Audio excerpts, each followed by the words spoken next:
Que dit Spinoza? Il dit, si vous pensez que Dieu, c'est quand même quelqu'un, hein, il est tout-puissant, on va dire Dieu, c'est forcément un très bon communicant. Je vais même dire que c'est le meilleur communicant qui ait jamais existé dans l'histoire de l'univers. C'est the best. Qu'est-ce que c'est qu'un bon communicant? C'est quelqu'un qui adapte son discours à l'interlocuteur. Il y a l'émetteur, le message, le récepteur. Donc le Dieu de l'Ancien Testament, il a parlé à des Hébreux d'il y a 3 ou 4 000 ans. Le Dieu Jésus-Christ a parlé à des hommes d'il y a 2000 ans. Le Muhammad du Coran, il a parlé à des hommes d'il y a 14 siècles. Il a parlé à ces hommes le langage que ces hommes pouvaient comprendre. Il n'a pas parlé un langage éternel. Il a parlé un langage adapté à des hommes qui pensaient que la Terre était au centre de l'univers, qui avaient les connaissances de leur époque, c'est-à-dire de toutes petites connaissances. Donc l'idée qu'on n'a pas à interpréter une parole parce qu'elle vient de Dieu, alors que c'est une parole historique qui a été émise dans un contexte donné vis-à-vis de personnes qui avaient les connaissances de leur temps, c'est une aberration totale. J'ai non seulement le droit, j'ai le devoir d'interpréter les textes sacrés. Et j'ai le droit et le devoir de communiquer mon interprétation. Parce que qu'est-ce que c'est, dit Spinoza, qu'un droit de penser qui ne serait pas un droit de communiquer sa pensée? Nous sommes des êtres sociaux. Si j'ai le droit de penser, mais surtout de jamais exprimer ce que je dis, on n'est pas dans une république. Et vous avez une très belle idée de la république dans le traité théologique.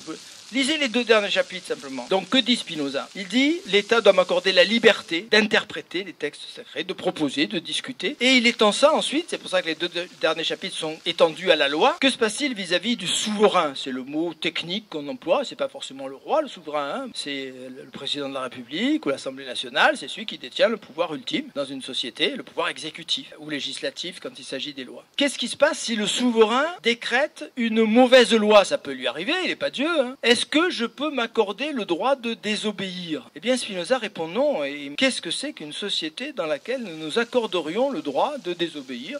Non, non, monsieur l'agent, moi je ne suis pas d'accord. Votre histoire de rouler à 130 sur l'autoroute, c'est complètement aberrant. Moi je roule à 190 et je vous emmerde. Je ne payerai pas l'amende. Bon. Qu'est-ce que c'est qu'une société dans laquelle je m'accorde le droit de désobéir? Aucune société ne peut me donner le droit de désobéir à la loi de la République. Par contre, c'est la même chose qu'au niveau religieux. Je peux interpeller le pouvoir. Je peux créer une association contre la limitation à 130. J'ai le droit de le faire. Je peux écrire au président de la République. Je peux saisir mon député.